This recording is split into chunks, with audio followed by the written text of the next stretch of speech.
Kini kita akan membahas anatomi dan psikologi sistem pernapasan.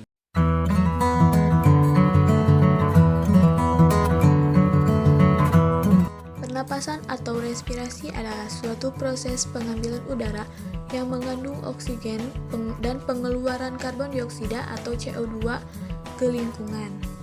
Oksigen yang dibutuhkan untuk proses respirasi sel ini berasal dari atmosfer atau udara bebas yang kita hirup. Udara bebas yang kita hirup menyediakan kandungan oksigen sebanyak 21% dari seluruh gas yang ada. Manusia membutuhkan suplai oksigen secara terus-menerus untuk proses respirasi sel dan membuang kelebihan karbon dioksida sebagai limbah beracun produk dari proses tersebut. Pertukaran gas antara oksigen dengan karbon dioksida dilakukan agar proses respirasi sel tersebut terus berlangsung. Respirasi sendiri dapat dibedakan menjadi dua, yaitu pertama, respirasi luar. Respirasi luar akan terjadi ketika pertukaran antara oksigen dan karbon dioksida antara darah dan udara. Dan yang kedua ada respirasi dalam. Respirasi dalam terjadi ketika pertukaran oksigen dan karbon dioksida dari aliran darah ke sel-sel tubuh. Selanjutnya, proses respirasi dapat dilakukan dengan dua cara. Pertama, respirasi dada. Respirasi dada atau pernapasan dada adalah pernapasan yang melibatkan otot antar tulang rusuk. Jadi, otot antar tulang rusuk luar berkontraksi atau berkerut sehingga tulang rusuk terangkat ke atas. Rongga dada akan membesar yang mengakibatkan tekanan udara dalam dada mengecil sehingga udara masuk ke dalam paru-paru. Kedua yaitu pernapasan perut. Pernapasan perut merupakan pernapasan yang mekanismenya melibatkan aktivitas otot-otot diafragma yang membatasi rongga dada dan rongga perut. Otot diafragma pada perut mengalami kontraksi, kemudian diafragma mendatar sehingga volume rongga dada menjadi besar, yang mengakibatkan tekanan udara pada dada mengecil sehingga udara masuk ke paru-paru.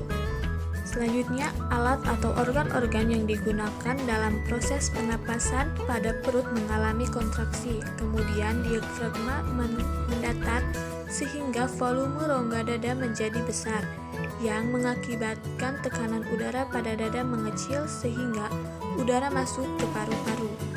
Selanjutnya, alat atau organ-organ yang digunakan dalam proses pernapasan yaitu yang pertama vakum nasalis atau rongga hidung, kedua faring atau tenggorokan, ketiga laring atau pangkal tenggorokan, keempat trakea atau batang tenggorokan, kelima bronkus atau cabang batang tenggorokan, dan yang terakhir pulmo atau paru-paru. Mari kita bahas bersama.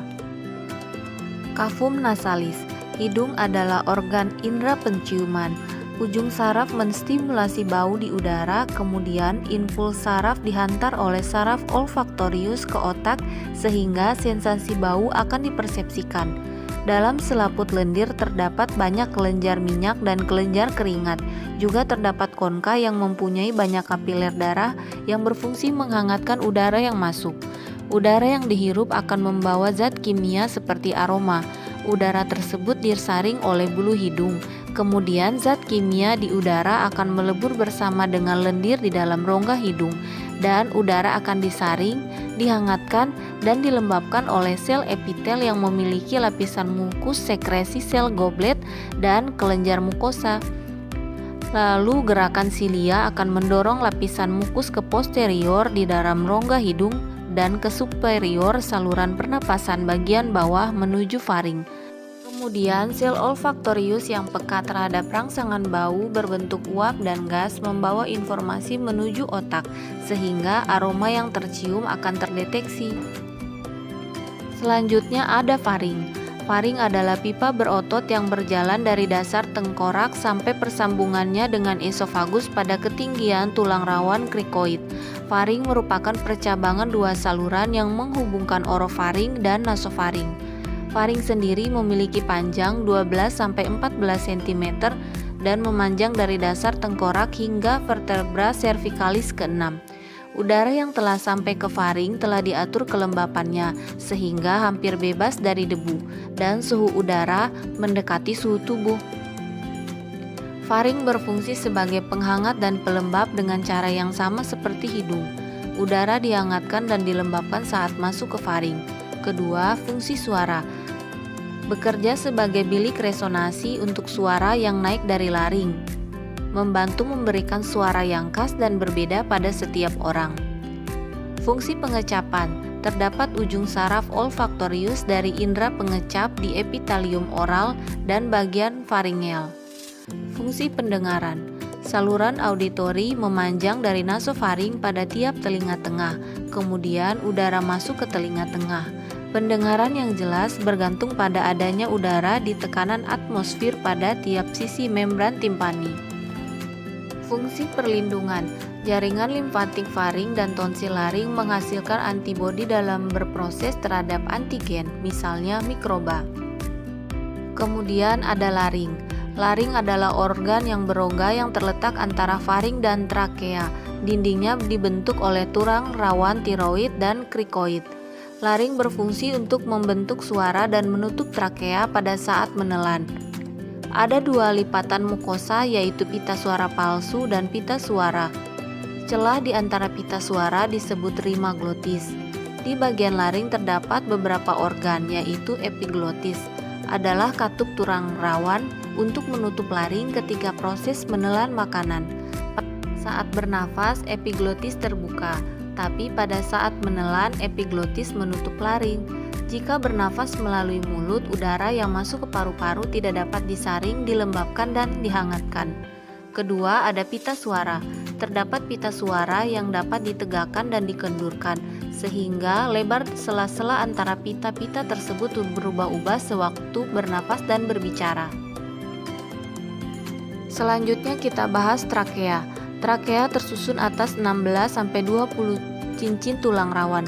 Celah di antaranya dilapisi oleh jaringan ikat fibroelastik. Trakea terdiri atas 3 lapisan jaringan, yaitu lapisan luar yang terdiri dari jaringan elastik dan fibrosa yang membungkus kartilago.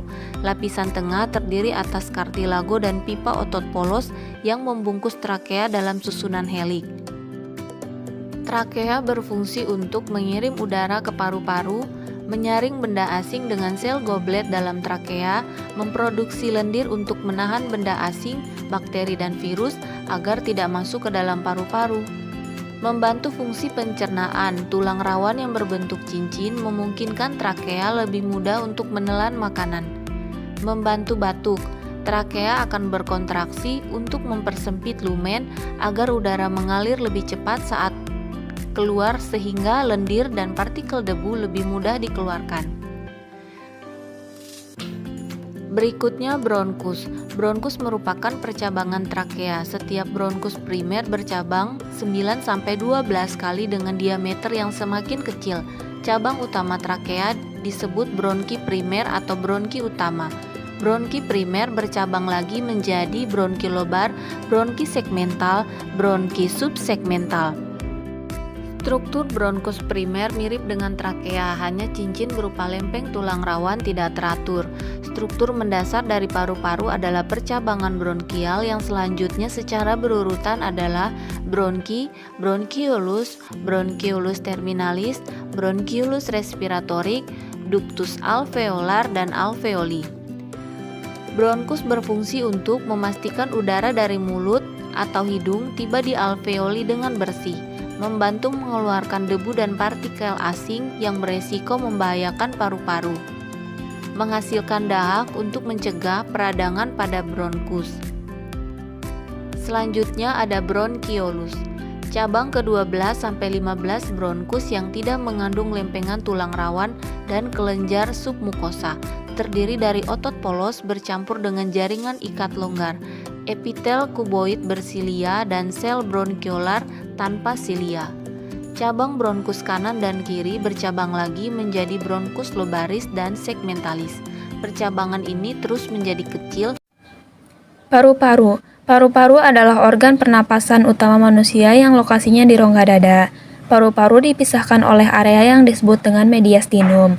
Area ini berisi jantung, trakea, esofagus, dan kelenjar getah bening.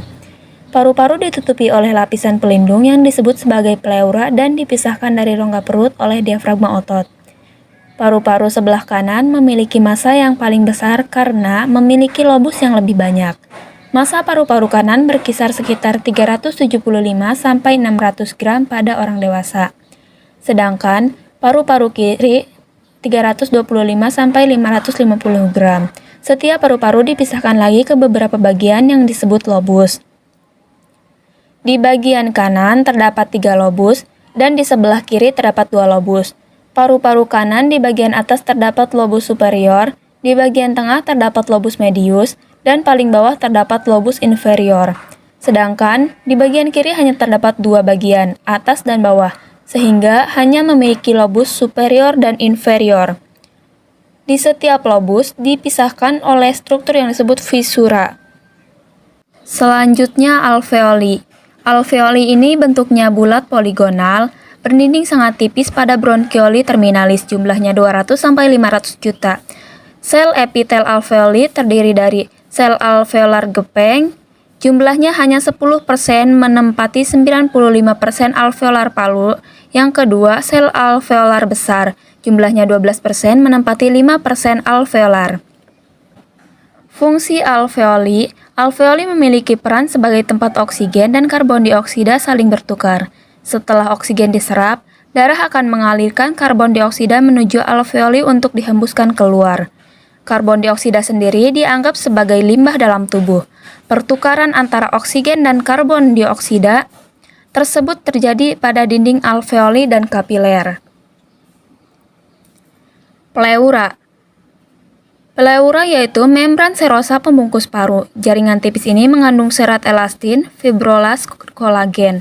Yang melekat pada paru disebut pleura visceral, yang melekat pada dinding toraks disebut pleura parietal.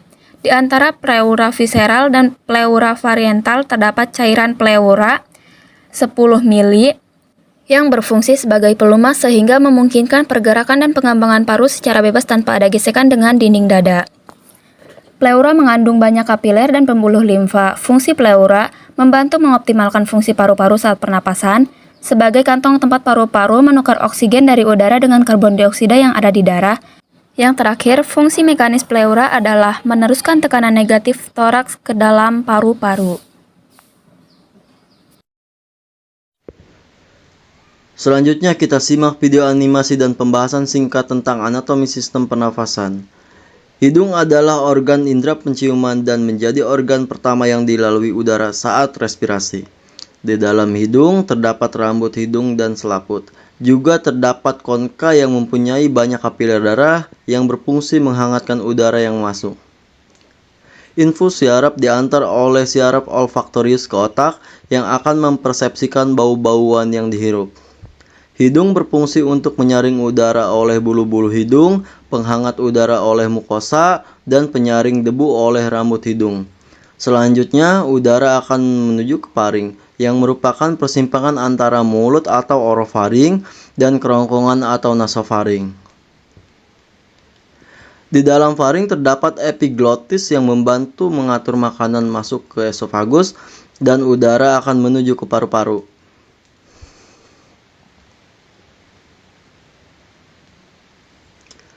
Selanjutnya udara masuk ke laring. Di dalam laring ada getaran udara pada pita suara yang menyebabkan suara pada setiap orang berbeda.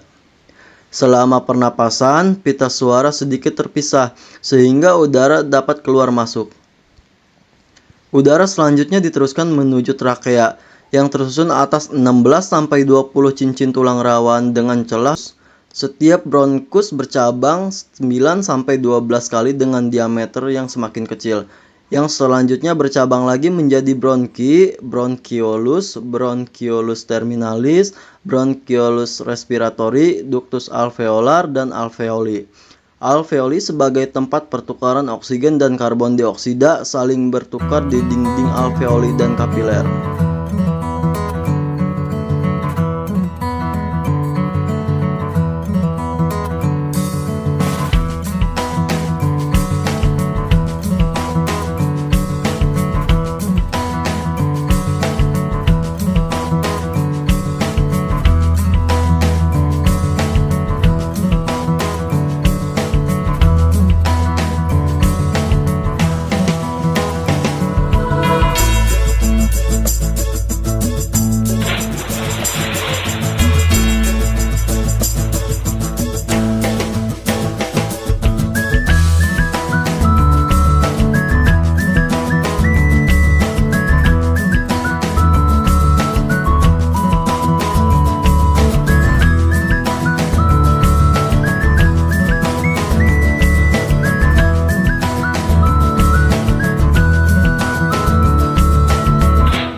这一次我真的睡着了。